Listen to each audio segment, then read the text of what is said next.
Bonjour, les premiers bâtisseurs de l'Église, correspondance épiscopale. Notre émission aujourd'hui revient sur un thème d'actualité historique. Historique car elle revient sur la chrétienté des débuts et sur les chemins de l'édification de la conscience ecclésiale. D'actualité car plus que jamais, la question de la gouvernance de l'Église se pose aujourd'hui avec acuité. Et l'Église d'aujourd'hui, comme celle d'hier, a besoin aussi de bâtisseurs qui lui font prendre conscience de notre appartenance à un seul corps, le corps du Christ. Pour en parler, je reçois Marie-Françoise Basselès, historienne des religions, professeure émérite à l'Université Paris-Sorbonne et spécialiste et auteure de plusieurs ouvrages sur le christianisme des premiers temps, ce qu'on appelle le christianisme primitif, et ce, à l'occasion de la parution récente de son livre « Les premiers bâtisseurs de l'Église », correspondance épiscopale, paru chez Fayard. Le grand entretien sera précédé du traditionnel journal de l'orthodoxie et sera suivi d'une vidéo sur les temps forts de la visite du patriarche Kirill de Moscou, début décembre, à Paris. Bonne émission à tous.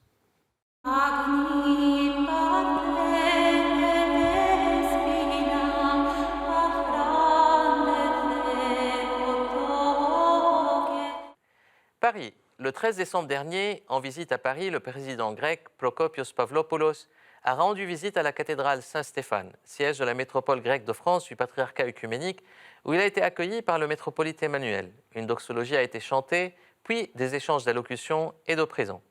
Paris, toujours, la cathédrale orthodoxe russe dédiée à la Sainte Trinité au quai Branly a été dédicacée début décembre par sa sainteté Kirill, en présence des évêques membres de l'Assemblée des évêques orthodoxes de France et de nombreux officiels et fidèles. Sa sainteté a eu par la suite plusieurs rencontres officielles avec le président de la République, la maire de Paris, le cardinal 23, avant de visiter le séminaire orthodoxe russe à Épinay-sous-Sénart, mais aussi le cimetière russe à Sainte-Geneviève-des-Bois. Bari, Italie. Lors de sa visite en Italie, sa sainteté Bartholomée, patriarche œcuménique de Constantinople, a vénéré les reliques de Saint Nicolas à Bari, où se trouve le tombeau du saint. Athènes, le 9 décembre 2016, à l'issue des travaux du Saint-Synode de l'Église orthodoxe de Grèce, les membres de celui-ci, avec à leur tête l'archevêque d'Athènes, Jérôme, ainsi que les hiérarques membres de la Commission des relations interorthodoxes, ont reçu le patriarche copte Théodore. Celui-ci effectue une visite à l'Église de Grèce du 8 au 14 décembre. Londres, le prince Charles, connu par ailleurs pour ses pèlerinages fréquents au haut lieu de l'orthodoxie, dont le mont Athos, a rendu visite à la cathédrale orthodoxe russe de la capitale anglaise. Chypre, une séance extraordinaire de l'Église orthodoxe de Chypre a été dédiée début décembre à la question de la partition de l'île en vue des pourparlers de Genève concernant le futur statut de Chypre. Mont Athos, le patriarche serbe Irénée a effectué courant décembre une visite pèlerinage au mont Athos. A signalé dans les publications Malade des nouveaux médias et le dernier ouvrage aux éditions Serre, du théologien orthodoxe Jean-Claude Larcher, un livre sur une thématique d'actualité qui va beaucoup parler de lui dans les prochains mois. A signalé aussi Franguet, moine d'Égypte, de Anne Boudor et Chantal Heurtel aux éditions Lis et Parle, un livre qui réenseigne, à partir d'une correspondance sur terre cuite au 8e siècle, sur l'ascétisme égyptien et le monachisme à cette époque. Evgraf Kovalevski, Vie et œuvre, tome 1. Ce premier tome d'un livre biographique d'Élie de Foucault propose de porter un regard neuf et objectif sur la vie et l'œuvre d'Evgraf Kovalevski, 1905-1970, qui faisait partie de cette brillante émigration russe du début du XXe siècle en France, et qui a été lui-même et qui a fait l'objet de controverses nombreuses et de polémiques. Langage symbolique et apocalypse est le titre du livre que vient de publier Andrea Spatafora, prêtre catholique de la Congrégation des missionnaires de la Sainte Famille, spécialiste du livre de l'Apocalypse et qui en propose un décryptage spirituel et symbolique.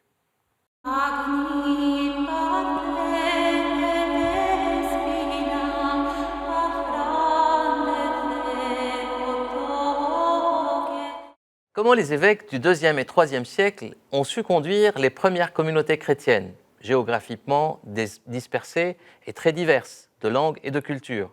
Quel chemin pris vers l'unité visible de cet ensemble au-delà de l'unité eucharistique? Comment la pratique synodale s'est-elle installée dans l'Église primitive? Quel rôle central a été celui des évêques de leur paternité spirituelle et de leur autorité de représentation, de leur correspondance épistolaire? Quelles caractéristiques saillantes de ce christianisme primitif? Quelles aient été les attitudes et les méthodes pastorales suivies? Et comment l'institution ecclésiale est venue les refléter? Quel éclairage nous en donnent les lettres épiscopales, de figures emblématiques de l'épiscopat de cette époque, une période cruciale de la chrétienté dans le processus d'édification de la Grande Église, ce qu'on appelle la Grande Église? Pour parler de ce christianisme des débuts, j'ai le plaisir de recevoir Marie-Françoise Basselès, historienne des religions et professeure émérite à l'Université de Paris-Sorbonne, qui vient de publier Les premiers bâtisseurs de l'Église, correspondance épiscopale chez Fayard. Marie-Françoise Basselès est également l'auteur de plusieurs ouvrages d'importance sur le christianisme des débuts, dont le fameux Saint Paul, Fayard 1991 avec une réédition en 2013, Les persécutions dans l'Antiquité, victimes, héros et martyrs chez Fayard en 2007, qui a été sanctionné par le prix Chateaubriand, et Comment notre monde est devenu chrétien, Point Histoire 2011. Marie-Françoise, bonjour. Bonjour à vous. Je voudrais qu'on commence un peu par, je dirais, les caractéristiques de ce christianisme des débuts. Christianisme primitif, si j'ose le dire, entre guillemets. Il ne l'est pas primitif, mais c'est un christianisme des débuts. C'est quand même l'appellation courante. Les 3 premiers siècles, le christianisme primitif, avant qu'il ne devienne christianisme antique, quand il rentre dans l'Empire romain sous Constantin. Donc c'est pratique de dire primitif, oui, sans aucun jugement de valeur, bien entendu. Absolument. Donc ces chrétiens des 3 premiers siècles, c'est un christianisme de petits groupes. C'est-à-dire, on ne peut pas penser l'Église au singulier. Bien sûr, vous l'avez rappelé, l'Église existe comme une réalité eschatologique, mais sur le plan institutionnel, doctrinal, non, il n'y a pas d'unité. C'est-à-dire que le christianisme se vit au niveau des communautés locales. Ce sont les églises locales, c'est là que ça se vit. Deuxième caractère, ces groupes sont très personnalisés. Être chrétien, les martyrs le proclament, leur acte de foi, c'est j'appartiens au Christ. Comme médiateur, vous avez l'apôtre fondateur, vous avez le catéchumène qu'il ne faut pas oublier, il y a un lien très fort. On adhère à un groupe qui est réuni par un catéchumène, et puis on va finir par adhérer à son évêque ou à son président de communauté, mais ça n'a pas été aussi facile que ça. Donc des groupes très personnalisés, à la fois une force et une fragilité, avec un risque de dérive sectaire. Et enfin, je dirais, on l'oublie un peu trop, ce christianisme des 3 premiers siècles, c'est un christianisme bouillonnant, tumultueux, bouillonnant d'idées. Tout est mis sur la place publique, on a des idées, et parfois donc des débats. Tout est mis en débat. Un christianisme qui se cherche. Il n'y a pas encore de doctrine, il n'y a pas encore de canon. Il faudra attendre. La foi était vécue, n'était pas encore formulée, mais elle était vécue. Elle était vécue, mais elle était vécue par des gens différents, comme vous l'avez rappelé. De culture et de... Bien sûr. Il ne faut peut-être pas trop insister sur la différence culturelle. Il y a le moule quand même de la cité antique qui vient un petit peu créer au moins un terrain de débat, justement, et des formes de débat. Mais c'est un siècle, ce sont 2 siècles, surtout le 2e et le 3e, tumultueux, oui, bouillonnant d'idées, qui va aboutir à la définition de l'orthodoxie, qui n'est pas non plus encore, réalisée, et qui donne justement ce caractère émouvant avec un sentiment de fragilité, dérive sectaire et dissidence doctrinale. C'est constant.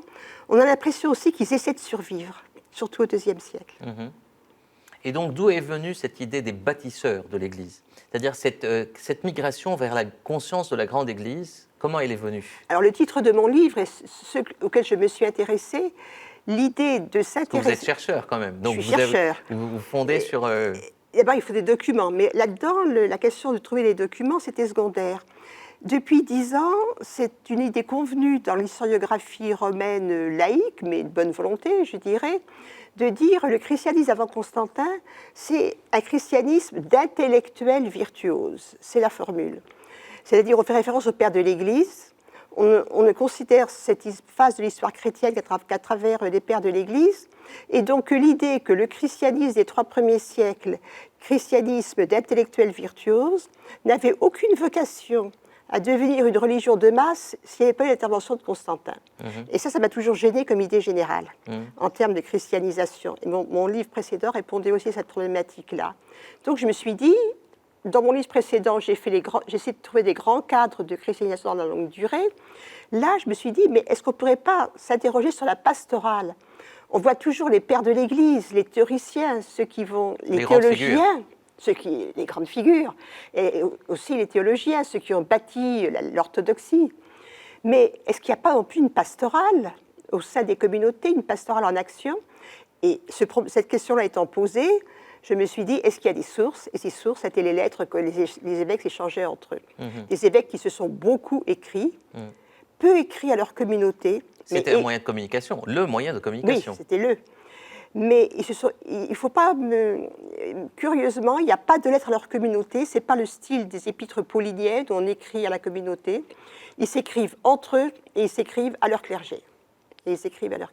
Mais c'est quand même le reflet, je dirais, d'expériences pastorales vécues sur le terrain, qui remontaient quelque part au niveau de l'épiscopat, et l'épiscopat s'est changé quelque part pour se mettre un peu... Mais l'épiscopat, il n'existe pas.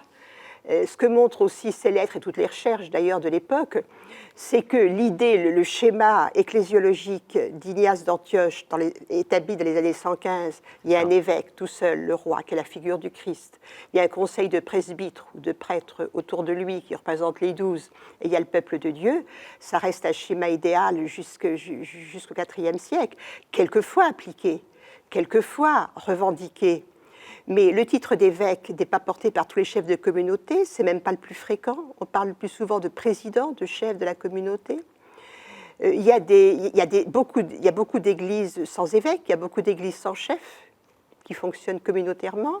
À Alexandrie, qu'on connaît le mieux maintenant, la direction jusque vers 180, c'est le collège des presbytres.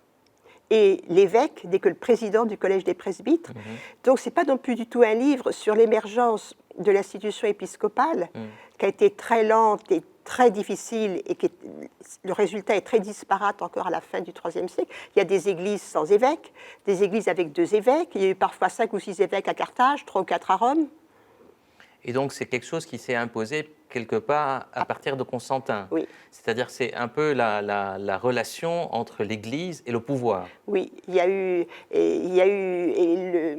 l'étape intermédiaire, c'est la deuxième moitié du IIIe siècle, avec des gens comme Cyprien de Carthage, qui était très formé à la romanité, donc qui assume, qui donne à l'évêque des fonctions de patron, de chef de la cité. Il commence à se penser comme cela, très marqué par la romanité. C'est aussi une évolution plus précoce dans le monde occidental que dans le monde oriental, et qui va se mettre en place justement quand le christianisme devient progressivement religion d'empire au IVe siècle. Et qui sont les figures? Si on veut prendre dans vos sources ce que vous travaillez, vous citez pas mal Cyprien de Carthage, mais aussi Irénée de Lyon.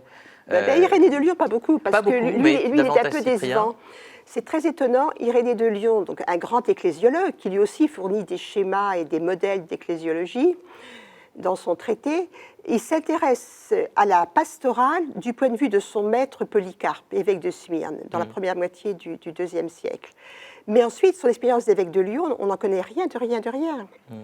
Et le dernier colloque sur Irénée de Lyon, il y a 2 ans, à Lyon même, a aussi insisté sur ce fait qu'il a été peu populaire. Il n'a pas fourni un modèle d'évêque en tant que pasteur, comme on fournit au contraire Polycarpe à Smyrne, ça c'est l'évêque idéal, et Cyprien à Carthage. Alors Cyprien, il y a beaucoup d'échanges épistolaires là-dessus. Alors, ce qui m'a paru ressortir de mon livre, c'est que moi, ce qui m'intéressait, c'était de mettre justement en comparaison des grandes figures, des figures célèbres comme Cyprien, même Polycarpe, ou Corneille de Rome, ou Caliste de Rome aussi. Bon.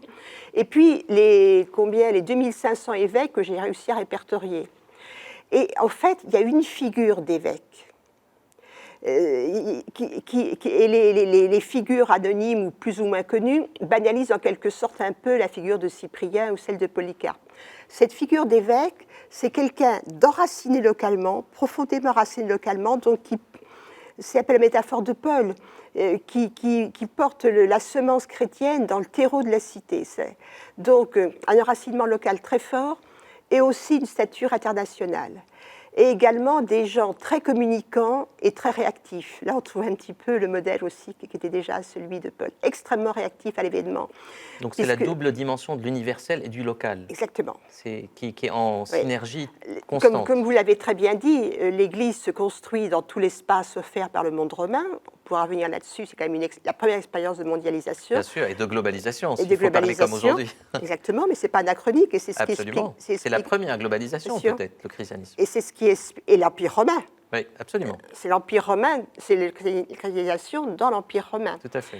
Mais il ne faudrait pas croire que c'est, comme l'ont dit certains philosophes, comme Alain Badiou par exemple, que c'était une dispersion tout azimut.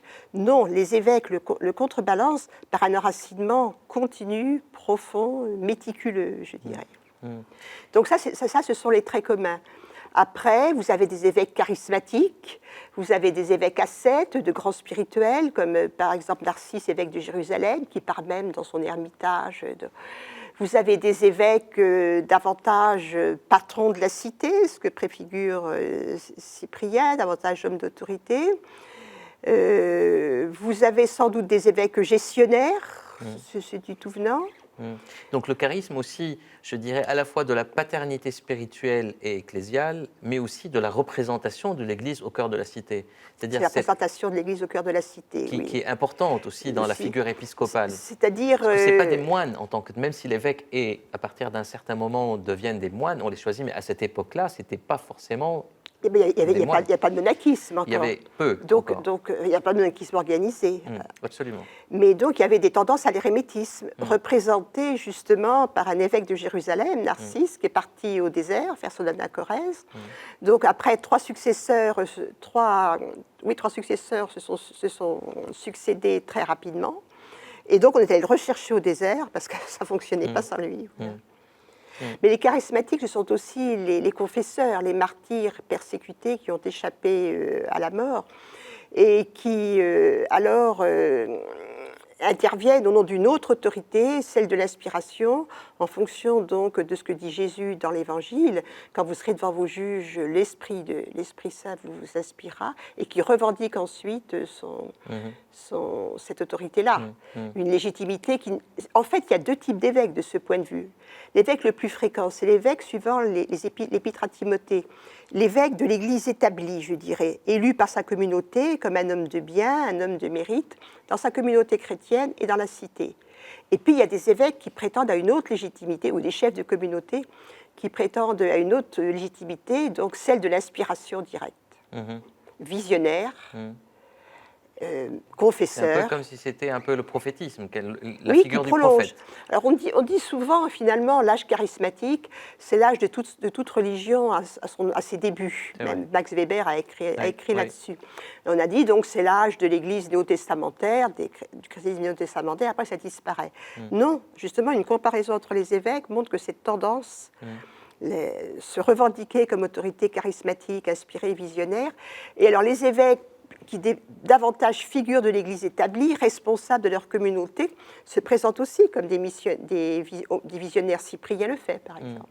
Alors, si on veut parler de l'aujourd'hui, je dirais, de cette problématique, l'aujourd'hui de l'Église, on voit très bien qu'on a les mêmes facteurs, à la fois de continuité et de rupture, à la fois la globalisation, la mondialisation, le côté éclaté aussi des communautés dans différentes cultures, dans différentes régions.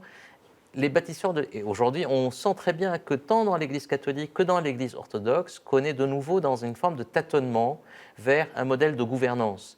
Alors, l'Église orthodoxe est davantage sur la synodalité, la conciliarité. L'Église catholique est davantage, depuis un certain temps, dans une forme de pyramidale, je dirais, de pouvoir. Oui, depuis le IVe siècle. Depuis le IVe siècle. Comment combiner les deux? Et donc, est-ce qu'il y a des nouveaux bâtisseurs de l'Église aujourd'hui qui s'inscrivent dans la tradition de l'Église, mais aussi cherchent à comprendre le momentum d'aujourd'hui?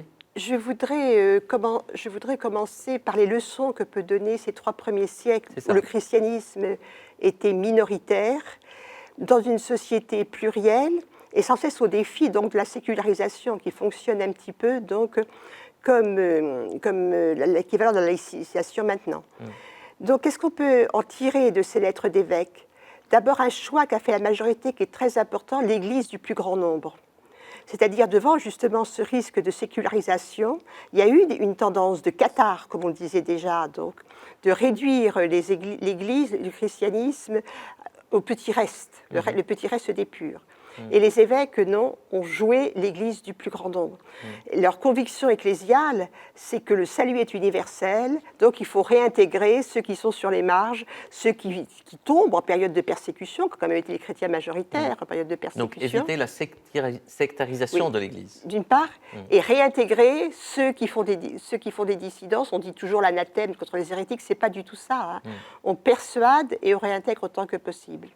Deuxièmement, et ça on peut retrouver l'exemple d'Irénée de Lyon, qui a une très belle formule, chercher une voie moyenne. Il faut mettre les questions à plat, il faut débattre des questions, il faut chercher une voie moyenne. Et Irénée de Lyon... C'est son charisme antiochien, peut-être. Ses origines antiochiennes. Il est smyrniote, Irénée. Oui, mais il a vécu en Antioche aussi. Ah ça, l'histoire ne le dit pas. Ah oui. Pour moi, il est venu... C'est ce qu'on dit. Enfin, bon. Mais en tout cas, son charisme oriental, il a une très belle formule. Le désaccord des rites, dit diaphonia, n'empêche pas la symphonia, la symphonie du croire. Et donc, ça nous lance... C'est très beau. Oui. Et c'est la ligne directrice de tous les évêques qui ont marqué cette période, justement dans le pluralisme. Et donc ça nous donne aussi une ligne. Durant ces 3 premiers siècles, l'unité se construit dans la diversité, sans uniformisation. C'est un grand débat sur des questions comme la date de Pâques, par exemple, ou communier l'Eucharistie à l'eau ou l'Eucharistie au vin, des questions rituelles ainsi. Et donc, ou le rebaptême des hérétiques, le double baptême des hérétiques. Et Cyprien va aussi dans ce sens. L'unité et la réunion, dans la diversité. Absolument. Et l'unification n'implique pas l'uniformisation. Tout à fait. Ça, c'est la deuxième leçon qui n'est pas encore de gouvernance, mais de programme, je dirais, de programme ecclésiologique que l'on tire de ces correspondances. Ben c'est parfait parce que sur ces mots, on va conclure. C'est effectivement le mystère de l'unité dans la diversité qu'on est en train de vivre aussi en plein aujourd'hui. Et c'est le synode, à cette époque-là, qui exprime donc cette unité, cette réunion. Oui. Dans la qui diversité. est l'universalité, mais aussi qui réunit toutes les localités, quelque part. Voilà, toutes les églises locales. Alors. Merci beaucoup, Madame Basselet. C'était à très vous. intéressant. À la prochaine. On va regarder maintenant une vidéo des temps forts de la visite du patriarche Kirill de Moscou à Paris. Et moi, je vous dis à la prochaine émission.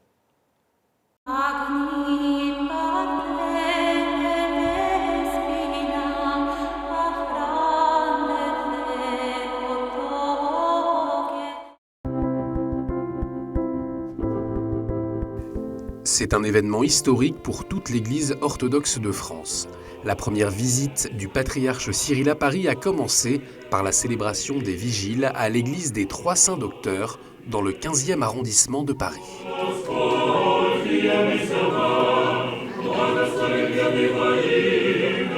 Un événement exceptionnel pour la communauté orthodoxe russe à Paris, rattachée à Moscou, qui depuis 85 ans se serrait dans la petite église construite à la place d'un ancien garage. Le jour suivant a marqué le but de la visite du patriarche, la consécration de l'église Sainte Trinité, située quai Branly à Paris, en présence de plusieurs personnalités d'État, de dizaines de métropolites et d'évêques du patriarcat de Moscou, venus de toute l'Europe et d'autres églises orthodoxes locales. Tout de suite après la visite au palais de l'Élysée, le patriarche Cyril était attendu à l'archevêché de Paris par le cardinal André XXIII.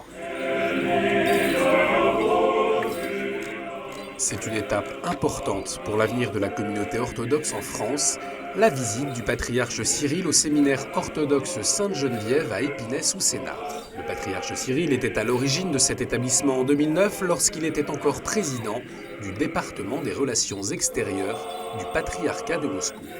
Unique en son genre, ce séminaire offre la possibilité aux séminaristes orthodoxes de compléter leur formation religieuse par des études dans une université parisienne.